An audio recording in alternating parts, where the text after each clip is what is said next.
Baik, kita mulai ya. Jadi ini adalah part terkait bagian pertama, yaitu manajemen proyek informasi.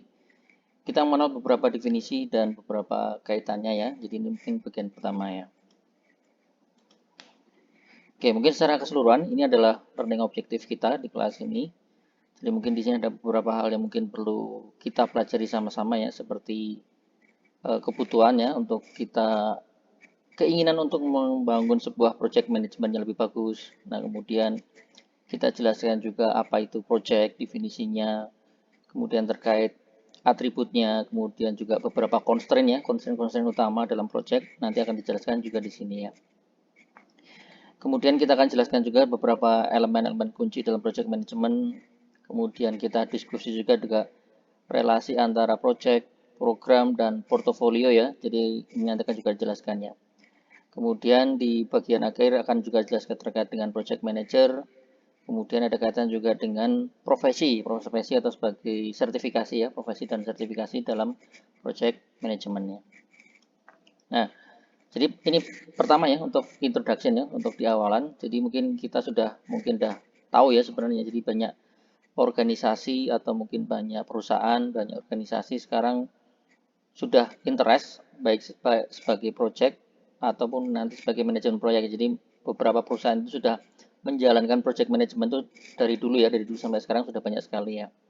Nah, di sini juga mungkin dijelaskan bahwa perkembangan teknologi seperti komputer, software, jaringan dan beberapa ilmu interdisiplin juga ini telah mengubah bagaimana project management dijalankan atau bagaimana mereka cara bekerjanya juga udah banyak berubah ya. Oke, nah kemudian di sini mungkin berdasarkan ini buku ya, diambil dari buku bahwa dunia sudah spending sekitar 10 dolar triliun ya, atau mungkin sekitar 40 triliun secara kotor ya, dalam pengembangan produk dalam project ya, dan sejenisnya ya.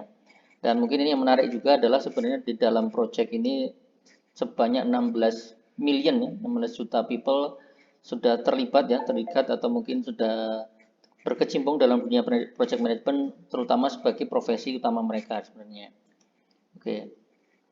Nah, kemudian ini ada juga, mungkin ini diambil dari buku ya, jadi silahkan nanti juga dibaca di bukunya. Jadi project management statistik ini adalah angka-angka yang terkait dengan project management ya. Mungkin ini di tahunnya mungkin tahun-tahun yang agak lampau sesuai dengan bukunya ditulis ya.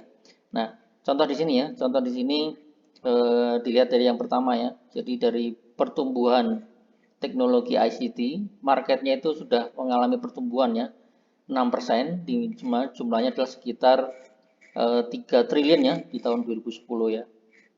Nah, kemudian di Amerika sendiri eh, jumlah pekerja IT ini juga yang paling ini ada sekitar 4 million ya, ada 4 million worker untuk first time ya di tahun 2008 ya. Nah, kemudian tahun 2007 juga ini dijelaskan bahwa total kompensasi ya yang diberikan untuk rata-rata ya senior project manager di US dollar, ini angka yang wow sekali ya, sekitar 104 dolar per tahun di United States atau mungkin sekitar 111 dolar di Australia dan 120 dolar di UK ya atau Inggris ya. Jadi mungkin sebenarnya angka yang cukup besar ya untuk ukuran senior project manager ya. Oke. Kemudian ini terkait dengan sertifikasi ya, the number of people yang sudah mendapatkan sertifikasi. Nama sertifikasi salah satu yang terkenal adalah PMP ya, Project Management Professional Certification, ini akan terus bertambah dan terus bertambah ya. Nah, bisa jadi nanti Anda akan menjadi salah satu dari orang-orang yang bisa mengambil sertifikasi PMP ini, meskipun secara pricing ini nggak murah ya sebenarnya. Oke. Nah, di sini ya, jadi mengapa kita harus belajar ya, mengapa kita harus mendalami kembali atau mungkin yang sudah pernah, mengapa kita harus mempraktekkan kembali belajar terkait dengan project management, terutama sesuai bidang kita, yaitu bidang information technology atau SI. Nah, sebenarnya ini ada satu fakta yang menarik ya, fakta yang unik bahwa IT project sebenarnya ya punya track record yang sangat parah ya sebenarnya. Contoh di sini tahun 95, meskipun ini tahun lama, tapi kurang lebih hampir sama ya sampai sekarang ya. Tahun 95 ini ada organisasi Chaos menemukan bahwa hanya 16% saja ya yang project IT-nya berhasil. Ini angka yang sangat kecil sekali ya. Terutama ini yang berhasil memenuhi scope, time, and cost ya. Jadi memenuhi waktu, ruang lingkup, dan biaya ya.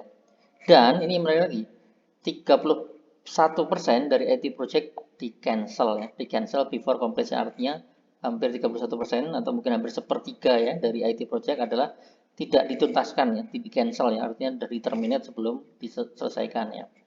Nah, ini sebenarnya fakta menarik ya di balik project IT, memang faktanya seperti ini ya. Kemudian di sini ada PricewaterhouseCoopers tadi, ini ada pernyataan juga bahwa hanya ada 2,5% dari corporation yang konsisten memenuhi target sesuai dengan scope, time, dan cost goal. Ini artinya apa?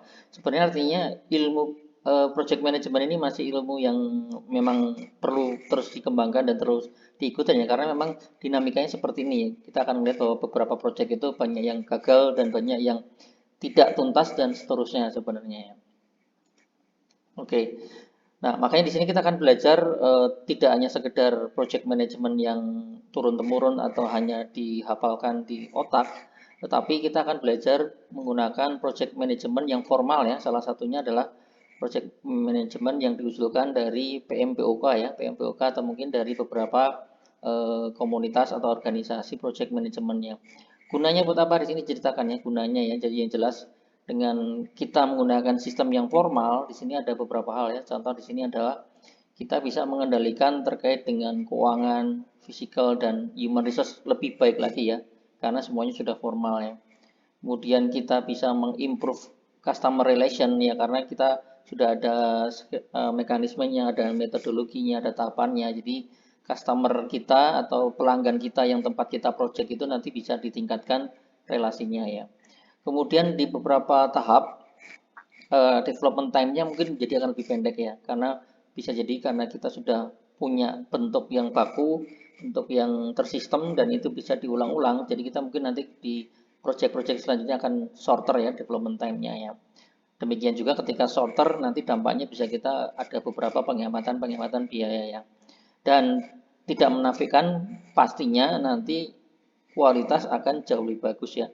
Kemudian ketika kualitas lebih bagus, otomatis reliability juga lebih bagus ya.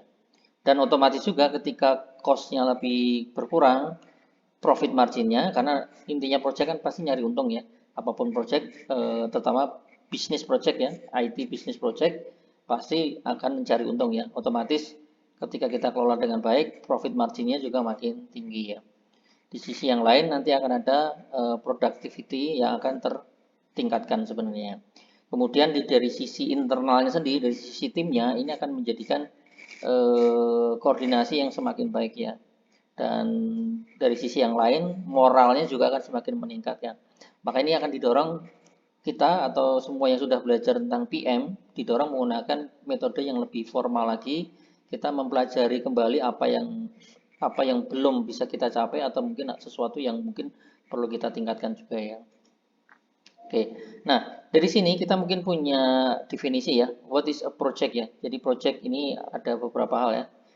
Definisi yang pertama adalah a project is a temporary ya, artinya mungkin jelas ya bahwa project itu pasti ada batasnya ya. Jadi project itu bukan suatu pekerjaan yang tidak ada endingnya, jelas ini temporary, artinya kapan dimulainya kapan, selesainya juga kalau bisa jelas ya.